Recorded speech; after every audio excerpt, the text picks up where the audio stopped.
Hi, I'm Christian. Welcome to Let's Paint. You caught me in the middle of getting my canvas ready here. A few years ago, I was on YouTube and a video popped up on my newsfeed and it was Bob Ross painting. At the time I had never watched a Bob Ross video. I only knew him because he had the afro and painted all the happy trees. But I decided to watch the video. And I was watching him paint and him painting a few simple strokes, and all of a sudden there would be a cloud, and all of a sudden there would be a mountain, and listening to his voice. It really inspired me. So I kept watching videos and really observing what he was doing. Lo and behold, that Christmas my sister got me a Bob Ross painting kit. Well, I went in my basement, laid out all the paints, and grabbed my brushes and grabbed a canvas, popped in the DVD, and I started painting with Bob. And I went stroke by stroke with him, and about an hour later, I looked at what I created, and I said, wow, that's beautiful. And it worked. It really, really worked. Well, after that, I moved my painting station over to our current station here. I had a cookie sheet as a palette, and I had an old whiteboard as an easel, and I just started painting, and I watched him paint, and I got so inspired to keep painting and keep painting. And I want to share what I learned and my joy and my passion painting with you guys. That's why we're here today. So, come on in, I'll show you what we got going on the canvas here. The technique that Bob Ross made famous was called the wet on wet technique. Essentially what that is you take oil paints, and you put them on layer upon layer upon layer. Thinner paints upon thicker paints. That way you can do an entire painting in one sitting. You know, sometimes you get an idea in your mind and you see things, and you just want to get them out on the canvas or on your paper. And conventional painting styles, it's hard to do that. You have to let layers dry. But with this method, you can do an entire painting in one sitting. And I think that's amazing. So what we got going up here, to start every painting, we put on a base coat. And what that does is it gets the canvas wet and slick, and what you can do is you can blend all of your color and move the color around right on the canvas, and you don't have to do all the work on your palette, and that saves a lot of time, and it's much easier. So all I'm doing is putting on our base coat that's called liquid white.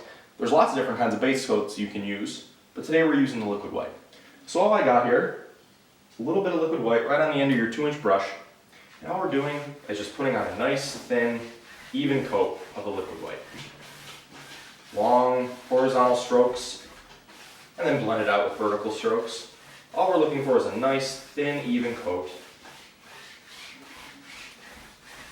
And you can tell if you have the right amount on, if you just put your finger on the canvas, and if you can still see your fingerprint through, you're golden. I'm going to put in a nice happy little sky, something that, you know, it's like afternoon and it's bright and shiny and we're in the summer. So we're going to go in with our 2-inch brush here, right into our phthalo blue. It's a nice warm, sunny, bright blue. So all we're going to do is just tap it right into the color, not even cleaning the brush off. You just want even distribution of color right on the end of the brush, and all we're doing is just tapping, picking up a little color. Don't want a ton. Let's go up to the canvas here. Now in nature, things that are closer to you are always going to be darker and have more detail, whereas things a little farther away from you are going to seem lighter and less detailed. So we're going to start right up at the top of the canvas here. Start right up in the corner, and all we're going to be doing, very simple, is just an X stroke. That's all we're doing. We're going to go right across the top of the canvas, a simple X stroke. And we're going to keep working our way down, and what happens is that as that color mixes with the liquid white, it's going to get lighter naturally right toward the horizon. You don't even have to do any work at all. Easiest way of painting.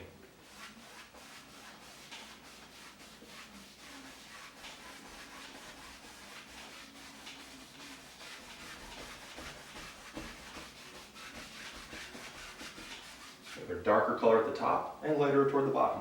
Now, sometimes it's nice just to clean off your brush, so we're going to put some water in this painting. Very simple. All you have to do is start at the bottom, at the edges where it's darker, and you're just going to come horizontally right across.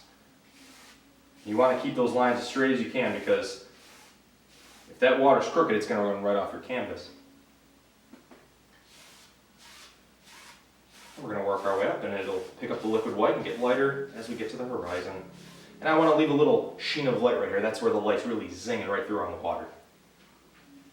I'm going to clean out my brush here. And we use odorless paint thinner, or I use odorless mineral spirits, which will work just the same. You can get that from any local hardware store. Whoops. Oh, I made a mess already. My director is not going to be happy about that. We're just drying it off on a paper towel. So now with a clean, dry brush, we're gonna blend this out till it's smooth. So we're gonna start right up at the top, and making this exact same stroke, we're gonna just blend this out. Have a nice light touch, and you're gonna work your way down. We're gonna blend out all those brush strokes. Very simple. And I know you can do it. And when this is done, it's going to be a painting ready for for a museum. And then we just come straight across with it, just to blend out those brush strokes. And you just have a happy little sky there. And we leave all those little light areas in there, so it gives your sky some action. There could be some suggestions of clouds, or maybe some light playing through there. But we want to leave some of those light areas in there, because you need lights and darks in painting. It really helps bring everything out. And then the water here, we're just gonna blend straight across. Very simple. Now look, that's Pinterest worthy. I'm gonna clean up the brush again. I like cleaning the brush.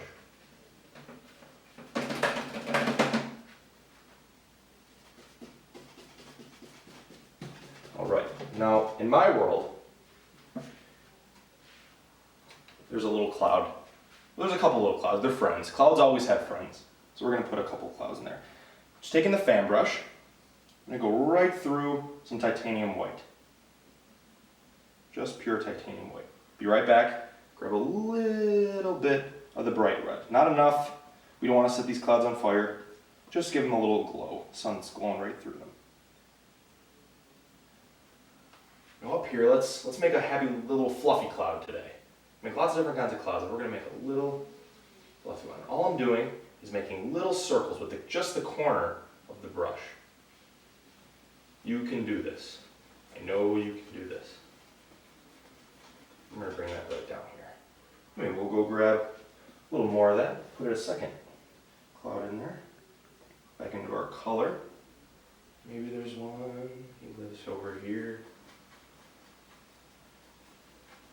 And let these clouds be free. You can hardly mess up a cloud.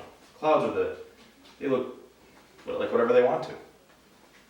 Just a little cloud up there. Maybe we'll put one more. I like clouds. Let's put another one in there. Oh, just a little guy right up in the corner. He's really shining out there in the light. Still using the same little circle stroke. Okay, now you're going to grab a clean, dry, make sure it's dry, 2-inch brush. And if you look at a cloud, you always see that it's a lot softer on the bottom of the cloud and a lot more distinct toward the top. So, we're just going to go in here with just the corner of our 2-inch brush, or you could do it with a 1-inch brush, and we're just going to softly blend this. Very light touch. You just want to stir this up a little bit, soften it, until it blends into nothing. We'll do that for all the clouds here today.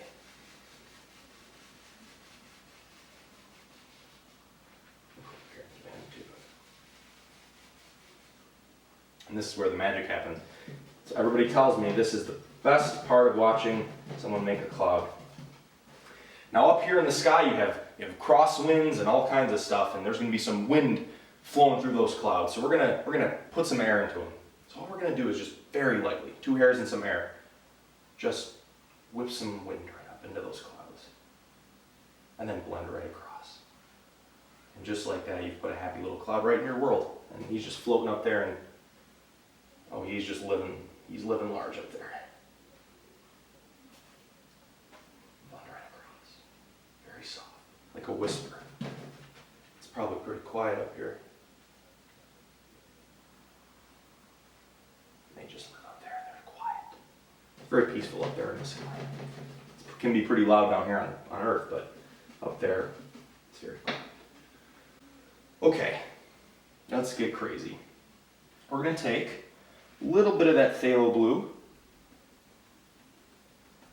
and a little bit of the titanium white. We want a color that's a little bit darker than the sky, but not quite. Just a little phthalo blue and a little titanium white should do it. And we're gonna bring the fan brush right through the paint so we get a nice chiseled edge. And wiggle it. That'll help get that to a nice edge. And add a little more phthalo blue there. That's what I want. Maybe in this world we're gonna have a couple really big hills in there, and they have pine trees on them. So simplest thing we can do. With your fan brush, you're just gonna come in here, and all you're gonna do is just tap down. That's all we're gonna do.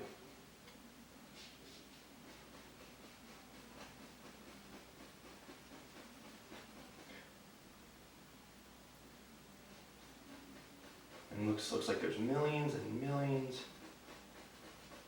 of little pine trees sitting out here. Now you want to make sure you don't leave big spaces in between your pine trees like that, otherwise you're looking like fence posts. So how do you fix that? You just fill them right back in with a couple more trees. And these are far away, so we can't really make out a lot of detail yet. We'll bring them all the way over to the big hill.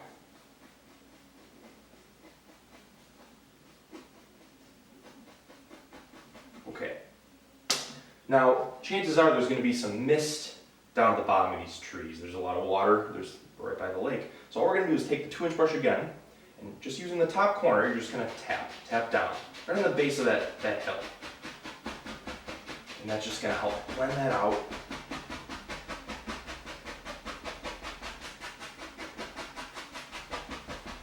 And then just very gently up, and that takes the brush strokes out. Let's go back into our color. Let's make another row of trees here. We're going to grab a little bit of the alizarin crimson. We're gonna throw this off into like almost a lavender color, but to the purplish, to the bluish side. Excuse me, purplish side. It is a purple. A little bit darker. Now it's getting closer, so now we can see a little bit more. It's gonna be a little darker. Perfect. Same chiseled edge. Let's come right over here. Let's say there's a big steep hill right here.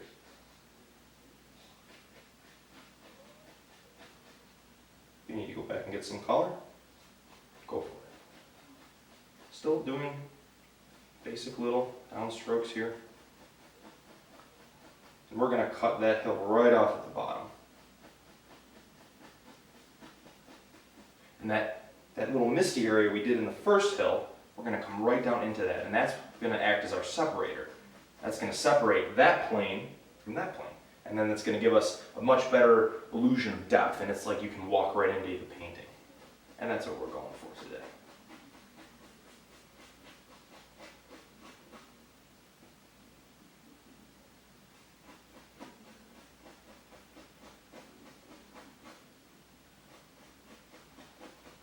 Okay, so we're going to add a little bit more there, so more color. And then we're going to do the same thing to this hill that we did to the first hill. We're just going to get the top corner of the 2-inch brush, and we're just going to tap. We're going to make all that nice mist at the base of those pine trees. And then just very gently bring it right back up. Take out those brush strokes. I'm feeling really crazy today. Let's do one more row. We're going to make this look real deep. Now I'm adding a little bit of sap green to this. Now we can actually see some of the color of the trees. More phthalo blue. Almost like a greenish gray color. There we go. More sap green in there. So one more. Now that's going to get a lot closer to us, so it's going to be much darker. The mist is really helping us out, acting as a really nice separator. We're going to come right down in front of that row of trees.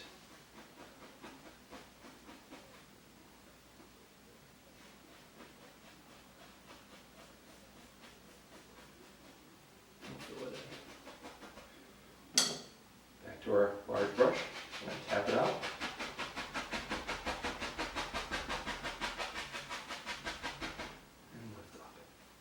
Very simple. And just like that, look how much distance you've created in your painting already. There's hills upon hills and the clouds in the sky. It's like you can jump right in there. Okay. I know what we're going to do. Let's grab a little bit of that sap green. Now we're working a lot closer. And let's grab some phthalo blue, even a little cream. We just need a dark color there. Let's just go in. We're just going to push up here. Let's make it.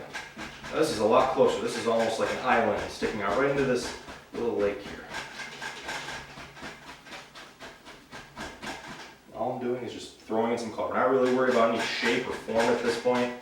We're just getting some color in there. We're going to leave that room for some reflections.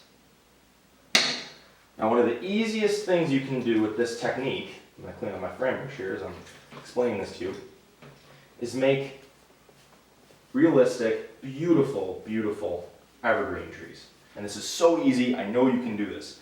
Let's grab some sap green, a little phthalo blue, maybe a little Van Dyke brown. We just want a real dark color here today. Well, the Alizarin crimson too already. Real dark. And we're going to load that brush up to a nice chiseled edge. We've got lots of paint in the brush.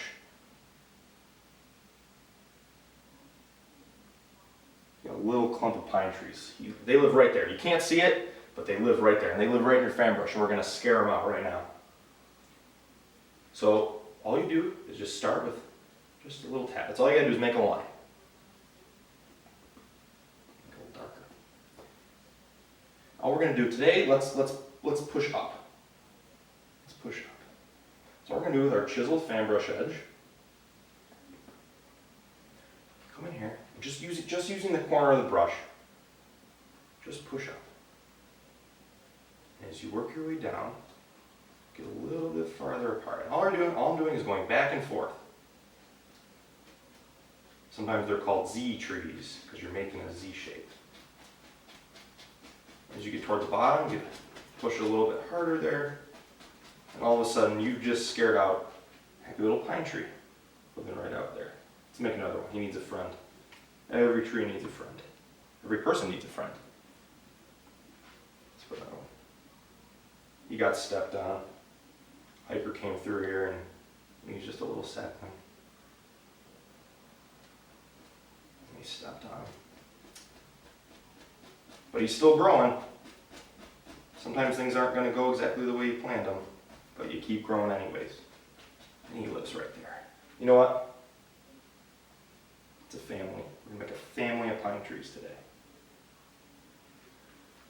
This will be the daddy tree.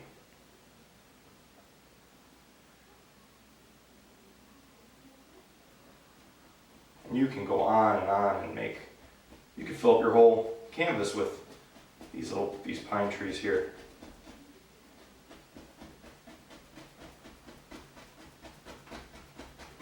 And just like that, we just put 3 pine trees right in our painting there. They live right out there in the sunlight. So now I'm going to grab another fan brush here. Let's put a couple highlights on those trees. Still got the fan brush going, but I'm going to go right into cadmium yellow. Oh man, I need to cut my hair. I'm getting hair on my paint. And we'll grab some of that sap green color we made. And because that's a thick paint up there, we need to thin it down a little bit. And all we have to do is just dip the corner into some paint thinner, and that thins that right down. And we're going to do this exact same stroke we made out with the pine trees. Just going to start at the top and just push up. And let it get darker as you go to the bottom. There's more shadows, there's more leaves hiding, so there's a lot darker. Go back and grab some more color here. Give the mama some highlights. Darker, darker, darker. And of course we can't forget Sunny here. He's more in the shadow, so we're not going to give him too many. Okay, with the same color on the fan brush, we're going to put in some grassy areas right here on this inlet. All we're going to do is push up, give it a little push up, and you're going to make all these beautiful grassy things happening in your painting. And because we put that dark color on there, it makes this color really stand out. Maybe we'll change it, we'll get a little yellow ochre, we're gonna change that a little bit. That's nice. A little golden, there's a little bit of golden grass in there. Okay, one of the best things to do in a painting, I'm gonna clean my brush real quick, is put beautiful, beautiful reflections into the water here. And it's the easiest thing you will ever do, I promise you. I promise you that. Grab your 2-inch brush, dry 2-inch brush. All we're gonna do is just grab the bottom of this, and we're just gonna pull it down. Don't have to push it super hard, just pull it down. Wherever you want the edge of that land to be, you make that. And all we're gonna do is come right across, just softly. And just like that, you have beautiful, beautiful mirror reflections in your water. And before we finish today, let's put a little land in there. All we're gonna do is grab some Van Dyke brown and put it real flat on the palette. We're gonna go in with our knife and just pull right across diagonally. Get a little roll of paint, I'll show you again. Right on the end of the knife. We're gonna put some land. I'm just gonna pull it right across here. Just get a little dirt. Maybe that's where you go fishing right off. Catch a big bass in there.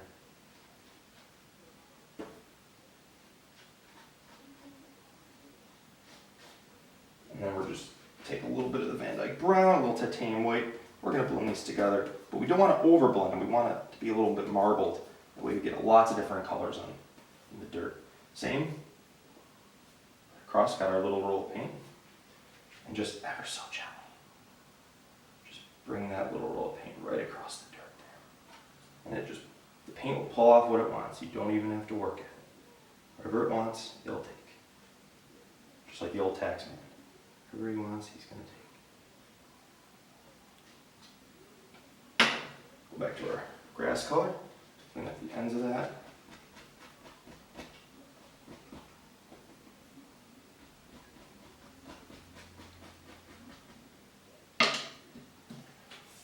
Grab a little paint thinner, go into some titanium white.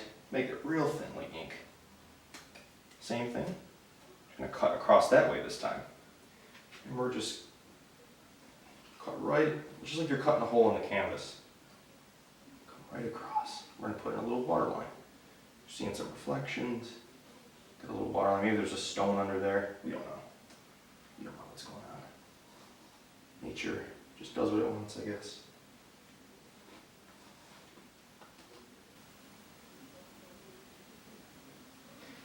Thank you so much for watching today. And with this basic little painting, you have all the tools you need to build your world. And if you stay tuned, we're going to teach you lots of other techniques, lots of other ways to really expand your world and make it the world you want to live in. Thank you so much for watching. If you have any questions or comments at all you want to say, because we want to direct this channel toward what you guys really want to see. If you have questions about certain techniques or things you really want to see, or even challenges for us, post those in the comments and we'll make sure to get them into a video. Like this video, share it with your friends, and to finish every painting, we're just going to sign it in the bottom corner here.